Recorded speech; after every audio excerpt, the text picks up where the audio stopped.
जनता इतनी बेवकूफ नहीं है।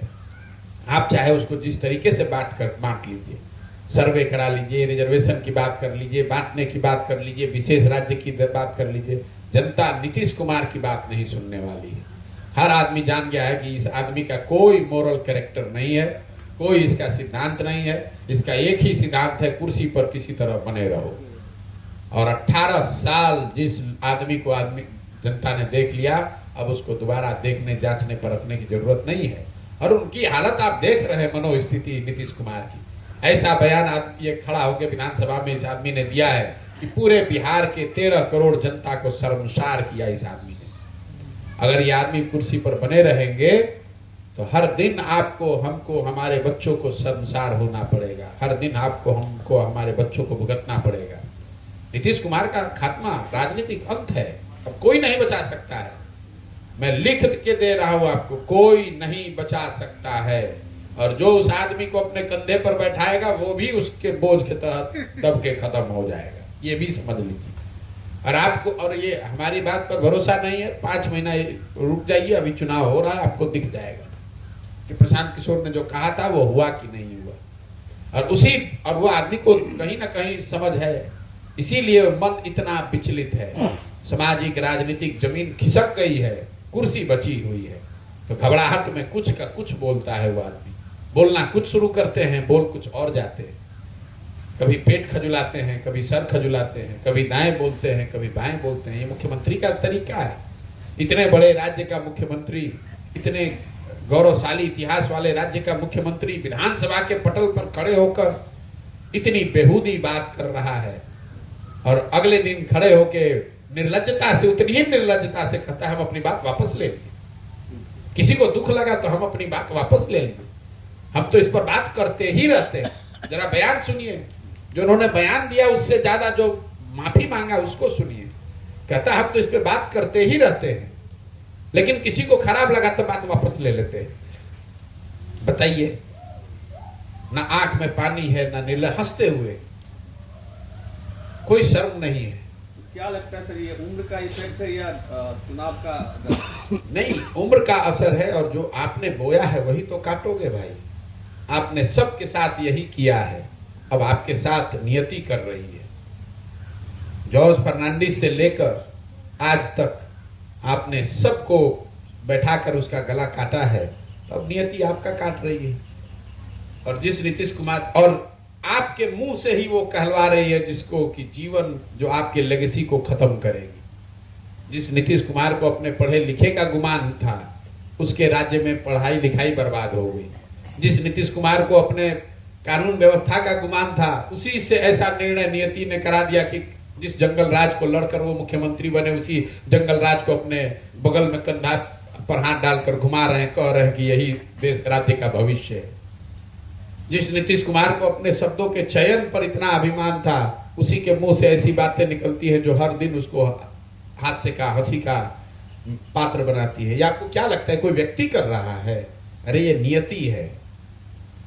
आप अपने चरित्र से ही खत्म होते हैं। जो आपने दूसरों के साथ किया, अब आपके साथ वही नियति कर रही है।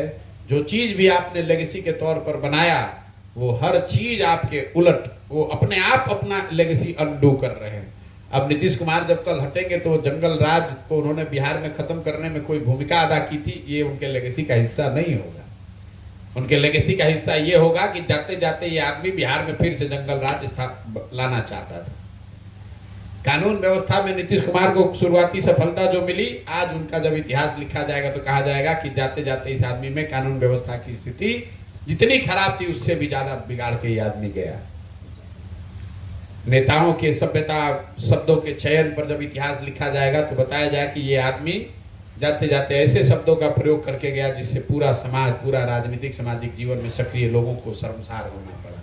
ये अपनी लेगेसी आप खुद लिखते हैं। आपने गलत किया है तो गलत ही आपके सामने आएगा। वही नीतीश कुमार के साथ हो रहा है। बहुत बहुत धन्यवाद भैया, आप खत्म करें। ऐसी चर्चा रही है जो प्रशांत किशोर जी बीजेपी के सपोर्ट में काम कर रहे हैं, बीजेपी के लिए काम कर रहे हैं। मेरे भाई, बीजेपी वाले इतना काम नहीं कर रहे हैं जितना हम कर रहे हैं, और हम उनके सपोर्ट में हैं। बीजेपी की सबसे बड़ी हार पिछले 5 वर्ष में कहाँ हुई? पश्चिम बंगाल में। अब बीजेपी वाले अपने टीम को ही भेज के बंगाल में अपने ही आपको हरवा लिया उन्होंने। तो यहां पर ये टिप्पणी करने वाले वो लोग हैं जिनको मुफ्त में वोट लेने का आदत लग गया है। भाजपा का डर दिखाकर लालू नीतीश को जो वोट मिलता है, अब उनको डर लग रहा है कि वो मुफ्तखोरी खत्म हो जाएगी।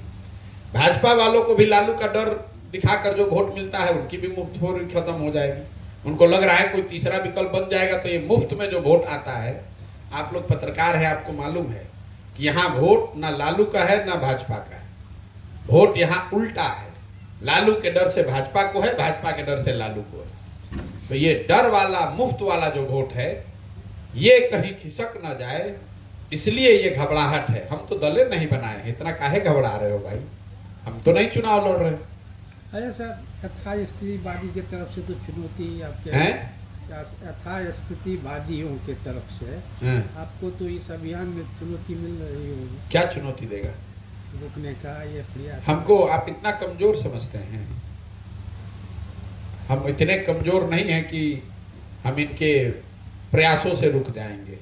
ये बिहार के कुछ हिस्सों के शेर हैं। हमने देश के हर बड़े राज्य में जाकर उन सामने से वहां के मजबूत आदमी के खिलाफ लड़कर चुनाव जिताया, हराया है। हम इनसे डरने वाले हैं? अगर डरने वाले होते तो आज 15 महीना से सीना ठोक कर चल रहे हैं, कोई रोक पाया? और ये रोक पाएंगे? हमको दम है तो रोक के दिखा दे। किसी से नहीं डरते, ये क्या हमको डराएंगे? बंगाल में भाजपा हमको डरा ही नहीं पाई, ये हमको बिहार में डरा देंगे?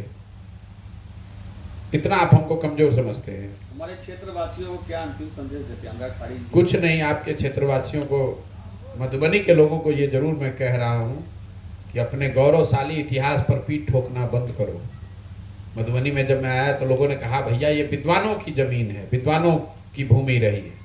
मैं कहता हूं कि अब आप विद्वानों की जमीन नहीं है, आप मजदूरों की जमीन है। सबसे ज्यादा आपके बच्चे पलायन कर रहे हैं सीतामढ़ी मधुबनी के एरिया से। विद्वानों के जमीन कभी थे, आज आप मजदूरों के जमीन बन गए हैं।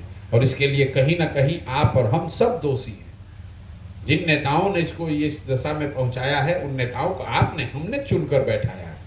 अगर आप और हम नहीं सुधरिएगा तो ये कथा कहानी का हिस्सा बन जाएगा कि मधुबनी में कभी विद्वान लोग पैदा होते थे। अब यहाँ पर खाली मजदूर पैदा हो रहा है और ये दुखद स्थिति है। यहाँ का इंटेलेक्चुअल कैपिटल है, उसमें कहीं कोई दो मत नहीं है। घर घर में लोगों ने पांडुलिपि लिख के रखी हुई है, लेकिन वो चीजें, वो सब चीज बर्बाद हो गई। अब उन्हीं घरों से पांडुलिपि नहीं लिखी जा रही है, मजदूर लिखे बनाकर भेजे जा रहे हैं। उन्हीं घरों से अब मजदूर बनकर निकल रहे हैं। पांडुलिपि लिखने वाले और कविता लिखने वाले और इतिहास लिखने वाले लोग नहीं पैदा हो रहे हैं। ये आपके लोगों को ये संदेश देना चाहते हैं। मैं कुछ अच्छी बात अननेसेसरी नहीं कहना चाहता हूँ कि भैया हमारा मखान, हमारा मांस, हमारा, वो कहने की बात हो, कविताओं और कहानियों में रह गया है। जीवन की सच्चाई ये है कि आज आप मांस के लिए, मखान के लिए नहीं जाने जाते हैं, आप यहाँ से मजदूरों के लिए जाने जाते हैं। हर घर से, यहाँ से बाहर आदमी जाकर मजदूरी कर रहा है। यही मधुबनी की, अन्य कई राज्यों की तरह मधुबनी की भी वही सच्चाई है। बहुत बहुत धन्यवाद। बहुत बहुत धन्यवाद।